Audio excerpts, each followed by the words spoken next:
உங்களுக்கு ஒரு ஸ்டோரி சொல்லட்டுமா? என்னென்னா எப்படி ஒரு செடி வளருதுன்னு.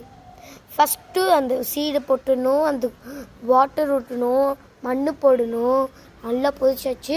ஒரு 10 days கழித்து பார்த்தோன்னா கொஞ்சம் ஒரு இன்ச்சு வளர்ந்துக்கும். ஏன்னா அது வளர பூ வளரும், காய் வளரும். உங்களுக்கு எக்ஸாம்பிளுக்கு அது காமிக்கட்டுமா? உங்களுக்கு எல்லாத்துக்கும் சயின்ஸ் மண் அது உங்களுக்கு வாங்க பார்க்கலாமா? இது மாதிரிலாம் வளரும். இதோ இங்கே பாருங்கள், இதோ இது மாதிரியும் விளாடும், இது மாதிரியும் காஞ்ச போய் வளரும், இது மாதிரியும் மல்லிகைப்பூ வளரும், இது வளரும். இது இங்கே பார்த்தீங்களா, நான் சொன்னால டொமேட்டோ இருக்குன்னு. இது இங்கே பாருங்கள், டொமேட்டோ வருது. அண்ட் இதுக்கப்புறம் நிறைய இதோ இங்கே ஒன்று இங்கே இருக்குது பாருங்கள். அண்ட் ஆஃப்டர் தேட் இங்கே பாருங்கள், குட்டி செடி இப்போ நான் வளருது. இப்படின்னா ஆரம்பிக்கும். அண்ட் இங்கே பார்த்தீங்களா, ஏன் அப்படியே அது பூ வளரும் இப்படி கொஞ்சம் கொஞ்சமாக. ஃபஸ்ட்டு ஸ்டார்டிங் இப்படி இருக்கும் ஒரு பூக்கு, அதுக்கப்புறம் இப்படி இருக்கும், அதுக்கப்புறம்